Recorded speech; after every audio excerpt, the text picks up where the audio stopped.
Friends, उन्हाळा म्हटलं की थंड पेय आलीच आणि घरी केलेली थंड पेय ही हेल्दी आहे, टेस्टी आहे, करायला सोपी आहे आणि खूप स्वस्त देखील आहे.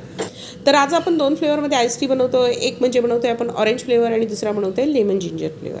तर 2 ग्लास जर तुम्हाला आईस टी बनवायचं असेल तर त्यासाठी 1 ग्लास पाणी उकळायला ठेवायचं आहे. त्यामध्ये थोडंसं किसून आलं घालायचं आहे, एक वेलची ठेचून घालायची आणि त्यानंतर चहाची पावडर घालायची 1 चमचा. त्याचबरोबर 5 ते 6 चमचे साखर घालायची. साखरेचं प्रमाण थोडंसं जास्त ठेवायचं आहे, कारण थंड पेय ही थोडीशी गोड असली ती चांगली लागतात. पण तुम्हाला जर कमी साखर हवी असेल तर तुम्ही कमीही घालू शकतात. चहा छान उकळी येऊ द्यायचा आहे, मस्त चहा उकळू येऊ द्यायचा. चहा उकळला की त्यानंतर गॅस बंद करायचा आहे आणि त्यानंतर हा चहा आपण थंड करायला ठेवायचा आहे. चहा आपला थंड होतो आहे तोपर्यंत आपण संत्र्याचा ज्यूस काढून घ्यायचा आहे. संत्रं जरी हिरवं दिसत असेल तरी उन्हाळ्यातली संत्रं ही खूप गोड असतात. त्यामुळे संत्र्याचा ज्यूस काढून घेतला आणि त्यानंतर संत्र्याचा थोडासा पल्पसुद्धा काढून घेतलेला आहे.